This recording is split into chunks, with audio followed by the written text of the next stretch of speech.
Sand on, sand off with the new PCL406 from RYOBI. I'm Tim Johnson. You're watching Shop Tool Reviews.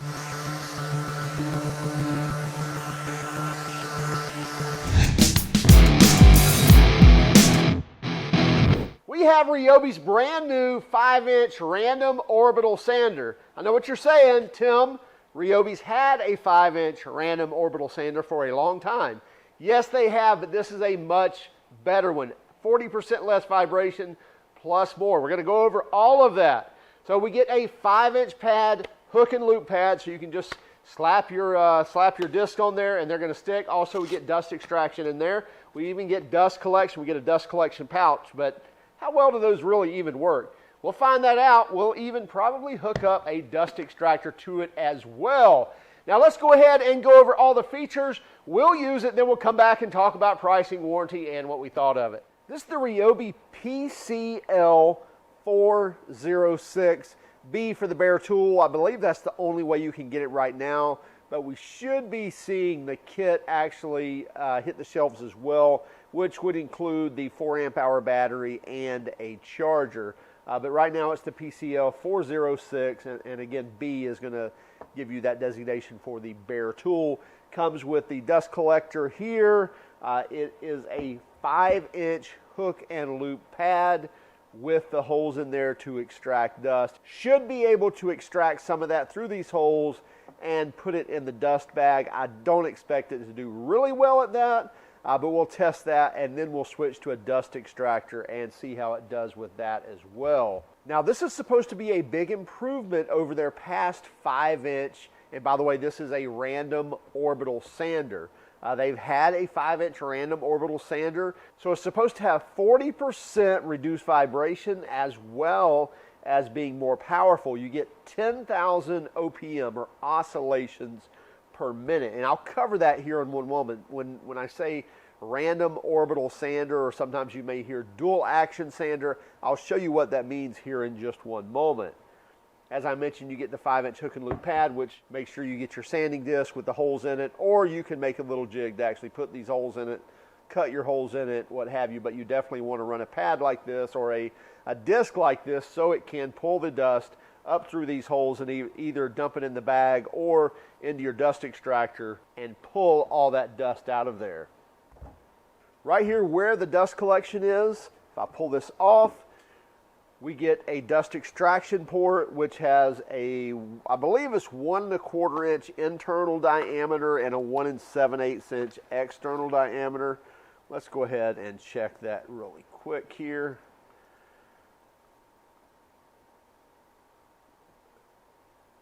So 1.525, let's check up here.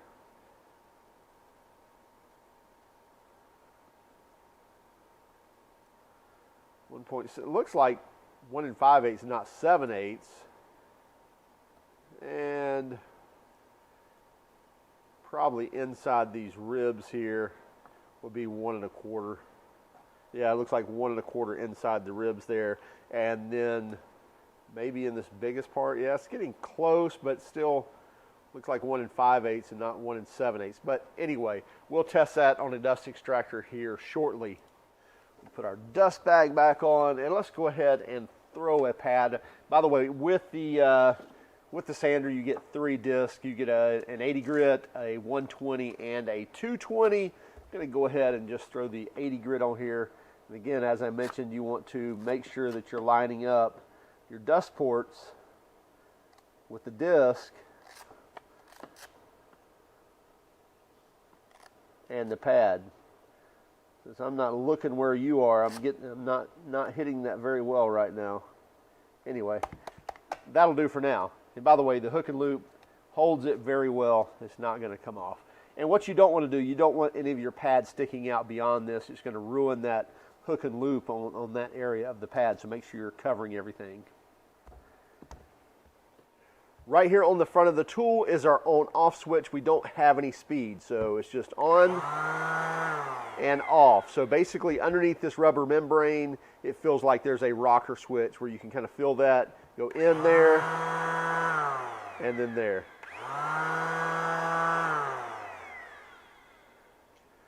We also have some grip or some rubber overmold on the top of the tool so we can kind of handle it like a palm. And then we have some grip here on the front so we could also hold it like this as well to be able to control the tool. And a little bit of grip right here, maybe if you wanted to hold it like this. But anyway, probably meant the best to be right here. I will tell you this tool has some weight to it. This sander has some weight to it, especially with that 4 amp hour battery. It's not light. And I don't think that's a problem at all. In fact, I don't like a really light sander unless you're doing some really small work, because you can let the weight of the tool just kind of do the work for you. Let the pad do the work, let the tool do the work. In fact, you're going to stay out of a lot more trouble that way. Whether you're sanding on wood or you're sanding on a vehicle, same thing applies. If you're putting a lot of pressure, you're probably going to create some valleys, which is not good. And let's grab our handy dandy scale here. Take the glare off that screen. And with the 4 amp hour battery, 4 pounds 4 ounces. And without the battery, 2 pounds 11 ounces. So it looks like a little over 4 pounds with the battery on there. Obviously, if you're running a smaller battery, it's going to weigh less. A larger battery is going to weigh more. But as I mentioned, there's some decent weight to this tool, so you can kind of let it do its work. That will probably help in the vibration realm also, as well as in just cutting. Let's grab a nasty piece of wood and throw up here.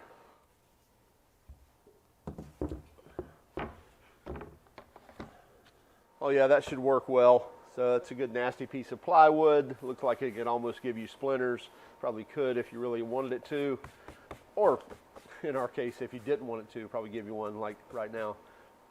Anyway, very rough cut piece of 3/4 inch plywood that we can start with our 80 grit on, and we're going to start with our dust bag. Let's turn this on.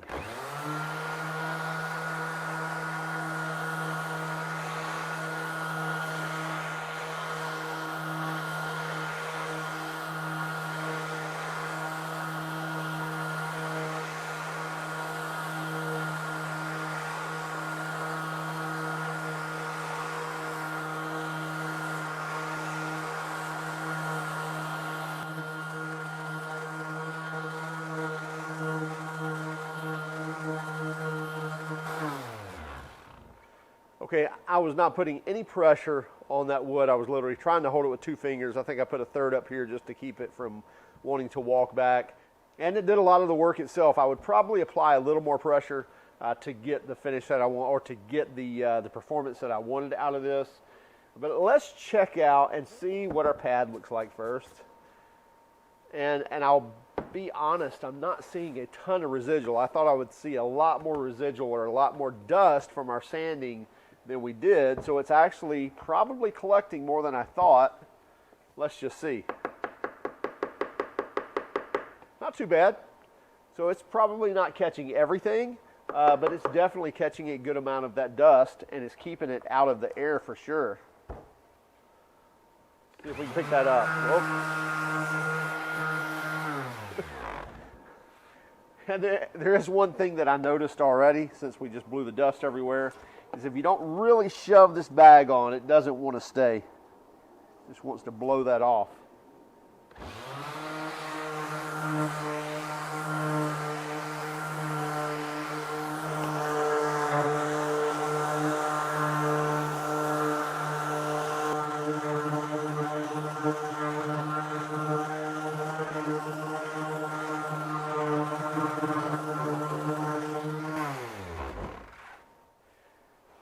Okay, I think it's sanding fairly well. I'm putting just probably a pound of pressure, maybe 2 pounds of pressure on this, more than just the tool. So I'm literally laying my hand up there, putting a little bit of pressure, and let it kind of walk where it wants to, or just kind of guide it in a nice square, going one way and then the other way.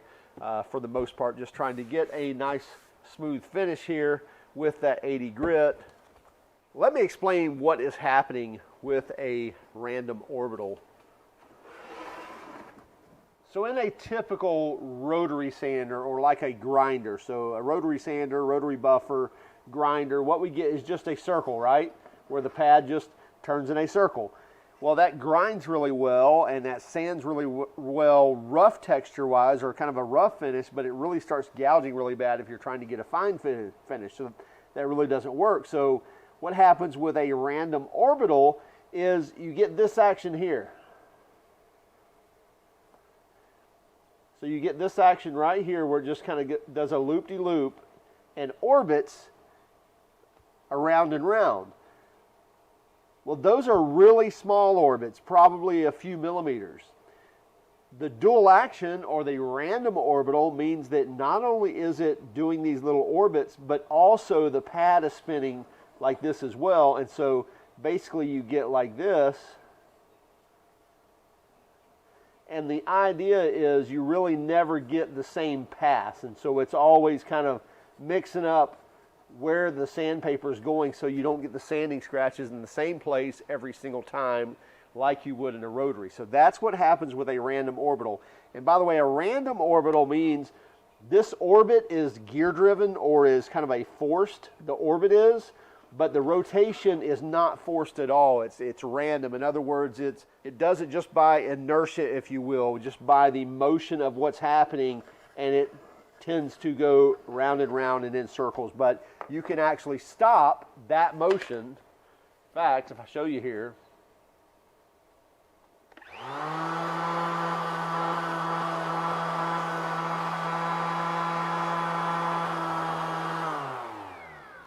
so you see I can hold it and it's getting the little small orbits, but I can keep it from spinning. And if I let go, now we get the spinning action. So that's one issue when you put too much pressure on a pad, is you do what they call stalling. And auto detailers run into this a lot with random orbital or dual action polishers, is they will stall the pad, which means it quits circulating. It's still doing its orbit, but it's not circulating around, and you're not getting the cut, you're not getting the bite, you're not getting the polish. So don't put too much pressure on your pad. In fact, a lot of times you can put a little mark on your pad, and you can make sure that it continues to rotate, or you can put a little piece of tape. This is a dust shroud right here, so you don't want to do it here, but I could put a little mark on this pad right here, and then I could actually watch it to make sure, and you may want to put a couple.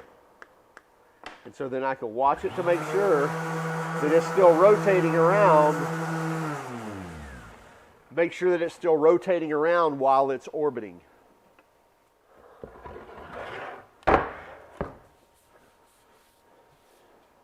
Let's do a couple of things here. Number one, we're going to remove the dust collection. Get it out of the way. We're going to use a dust extractor. And I'm going to get rid of the paper that this comes with. And I'm going to go ahead and jump up to a 120 grit. Now this is, as you can see, is kind of a net paper. And so I don't have to line up any holes. So it's going to pull that, extract that dust right through that paper. As you can see through that paper. Shouldn't say paper, it's not paper. You can see through that disc, through that sanding disc. So we may lose our ability to hear with the dust extractor running, but I'm going to start it up and then do a little sanding.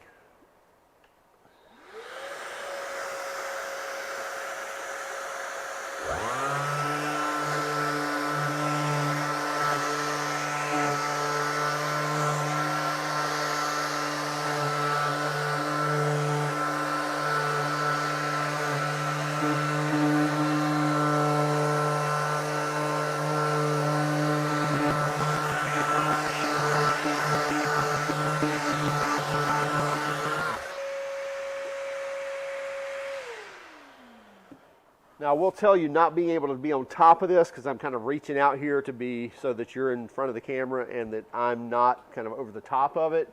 It does want to walk on me when it grabs a high edge, because there are some high edges still on here. I believe we ran it through the planer one time, but it's still a pretty rough cut. So in between some of these, and by the way, there's soft and hardwood in here. So the sander's kind of grabbing and wanting to actually chew, or wanting to actually, sand those pieces. So it wants to walk a little bit, but I can definitely guide it. And again, that weight is one thing that helps in that. I'm going to pull the dust extractor off here for a second. Put Put the bag back on.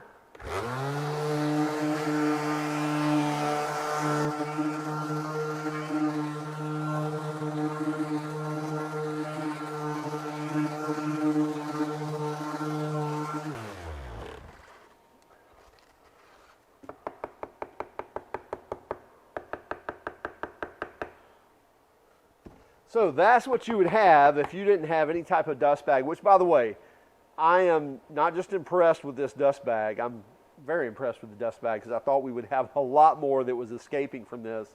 So it's doing a good job of actually collecting this and not much dust coming out. But I wanted to show that that's what you would have flying around in the air if you didn't have some sort of dust collection. I'm going to throw the extractor back on there and pick all that up.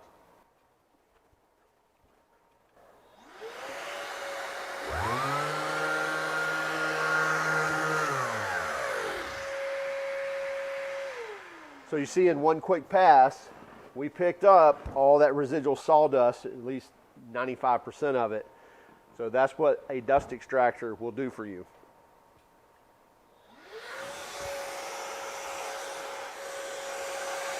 Going to go to 220.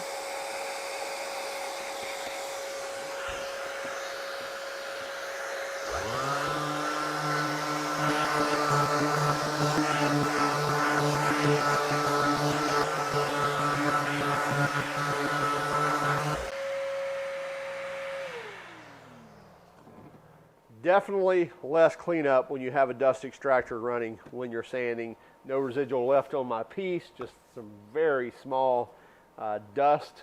Nothing you can see, but something obviously you can wipe up. But nothing here in the sander. It's pretty much pulled all the residual out of here as well. So yes, the little dust collector is great, does a great job, but run a dust extractor whenever you can when sanding. Whether you're sanding, automotive stuff, Bondo, drywall, wood, just keeps it out of the air, less cleanup you have to do. Hey, great little sander, the little PCL406 does a really good job. Let's talk about pricing right out of the gate because I think that kind of sets the standard for what we're going to talk about, and that is $59 for the bare tool. So without a battery, without a charger, as you see here, dust collection bag and the sander, 59 bucks. That's really hard to beat. You get a 3-year warranty with that as well. Obviously, you can get it at Home Depot. You can also pick it up on HomeDepot.com. So 59 bucks. It's hard to beat. You won't find a pneumatic sander for that cheap, I don't believe, not counting yard sales and flea markets. But anyway, so for a 5-inch random orbital sander at 59 bucks, that is a good deal. Now look to see the kit price being somewhere a little north of 100 bucks, maybe even 150 bucks, because I believe it's going to be kitted with a 4 amp hour battery, which typically that's not cheap. I don't believe you can get the kit right now. Once we can, we'll include that link as well. But right now we've got the bare tool link up there, which is $59, which is a great deal for this little PCL406. It's got great weight to it, so you don't have to kind of muscle it around. You don't have to put a lot of force on it. The machine will kind of do its own work. You may put a little force on it just to kind of guide it because it will want to walk on you, depending on what you're sanding. The smoother you're sanding, the less it's going to want to walk. But anyway, I would highly recommend you going with some quality pads. So rather than the ones that it actually comes with, step up to something like the AbraNet, or in this case, Diablo's Sand Net. But basically, you don't have to line up holes anymore. It's just kind of a pass-through sanding disc. Those work great, but definitely step up to a higher quality sanding disc, regardless whether it's a net type or not. But Festool makes some nice ones, 3M. You're going to have a better quality finish, as well as it's just going to last you longer and cut much, much faster. Check it out for yourselves. Again, it's the RYOBI PCL406, B for the bare tool, or K for the actual kit. Hey, keep track of us on Instagram, Facebook, and Twitter. If you haven't done so already, will you please hit that like and subscribe button? But hey, if you hated our video, then give us a thumbs down. But would you let us know in the comments why? Have a great day. Keep smiling.